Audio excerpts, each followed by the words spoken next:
I love talking to other passengers while on board a cruise. Plenty of them are new to cruising or new to that cruise line. What I find is there's consistently six traps that passengers, both new and experienced, are falling into that could not only cost them money, but ruin their vacation too. My name's Andrew, and welcome back to Tidal Horizons. We cover the best in premium and luxury cruising here on the channel, from cruise news, reviews, tips and tricks, and breaking down and doing the math on cruise line offers and packages. Routinely, I see passengers on all cruise lines falling into these traps. If you are a Princess Cruise follower of this channel, you know that we brought up many of these topics specific to Princess. The response was so overwhelming, I thought it would be important to share with the general cruising world. The first thing you need to understand about the cruise market in North America and Western Europe is that there are only really four main players. Carnival Corporation being the largest, with brands such as Princess, Carnival, Costa, Cunard, Holland America, Seabourn, and P&O. Royal Caribbean Group with Royal Caribbean International, Celebrity Cruises, and Silversea. And finally, Norwegian Cruise Line Holding obviously has Norwegian Cruise Lines, along with Oceania and Regent Seven Seas. These are the three big publicly traded companies. Newer to the North American market is MSC, which is privately held and runs MSC Cruises, Explorer Journeys, plus one of the world's leading shipping companies in the Mediterranean Shipping Company. These companies are money-making juggernauts, with their sole purpose being to extract as much money as possible from your pocket, especially once you're on board. For the fiscal year 2023, Carnival Corporation ships had revenues of $14 billion in passenger tickets, otherwise known as your cruise fare, with another $7.5 billion in onboard spending.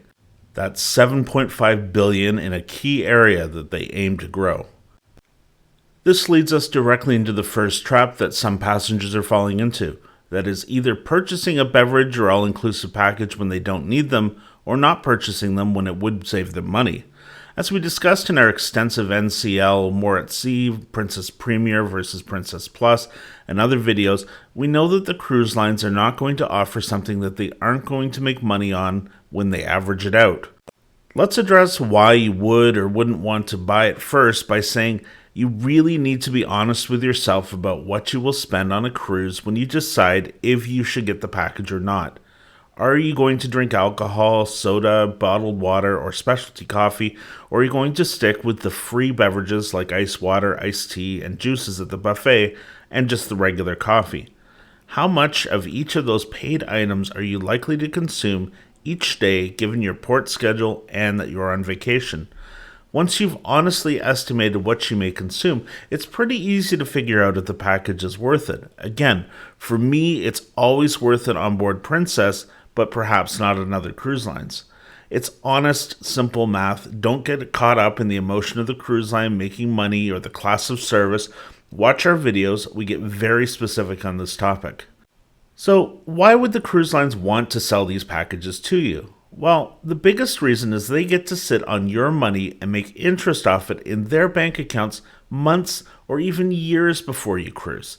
It's also easier for their crew to deal with a mostly all-inclusive environment where they don't have to ask for signatures or PIN numbers from passengers.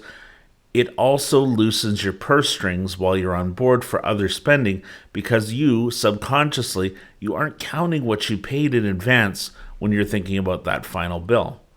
So the trap might not be buying it when you don't need it or vice versa, but there's also another trap too. Don't feel pressured into buying the package as soon as you book the cruise, unless there's a very specific sale that includes the package.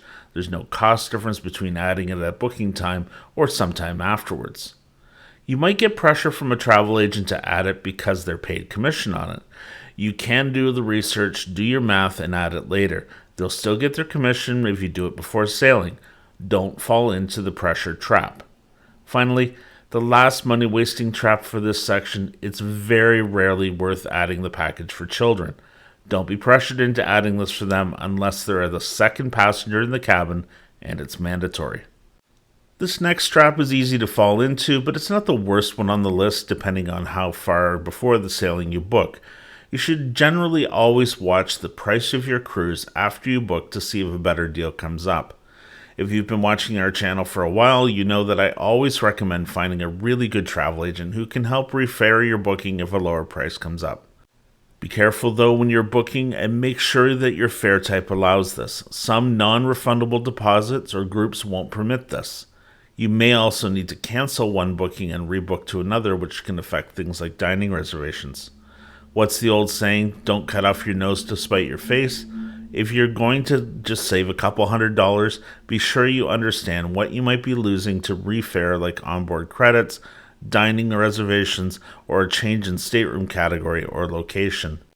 What you should do is take advantage of cruise lines that have price guarantees. See what's available when you book and what the conditions are. Guarantees generally pay you back in onboard credits if the price drops before final payment date. Read the fine print for details. Cruising is going to get more expensive and complex. It's constantly changing with news every day. Give this video a like and subscribe to the channel.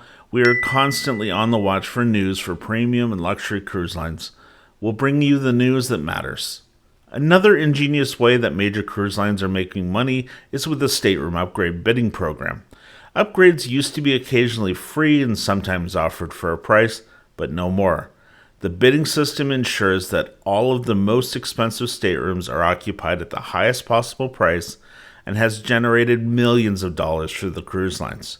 Silversea just announced their entry into the upgrade market.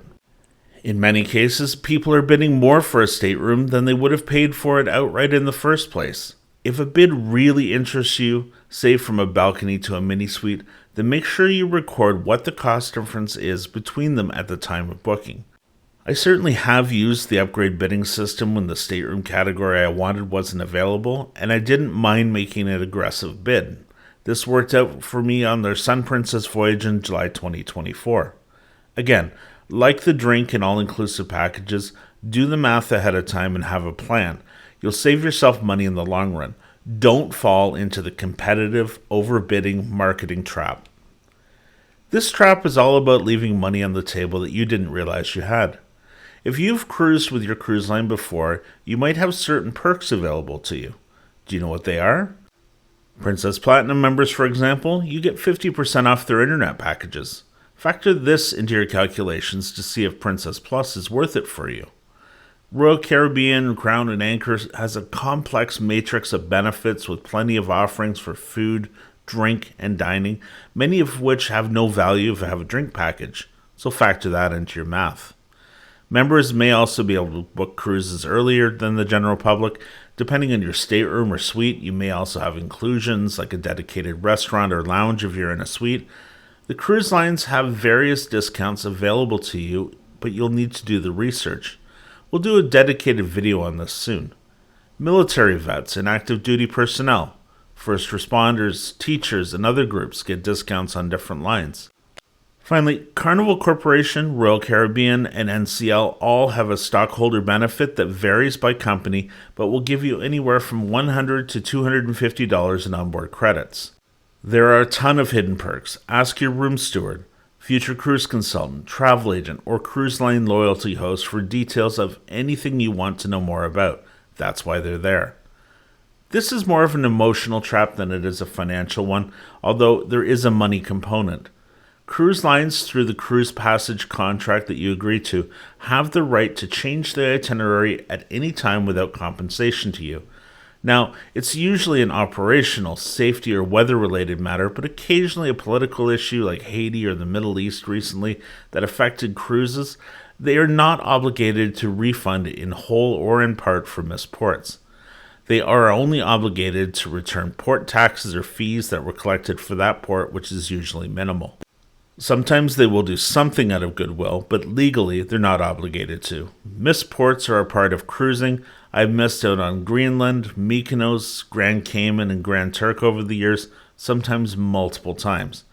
Don't fall into the emotional trap. It's not personal, so don't be that angry person at guest services or stomping around the ship.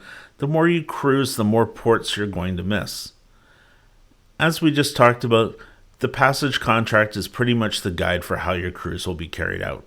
It spells out everything from what you can and can't do on board, what rights you have for litigation, and what's included with your passage.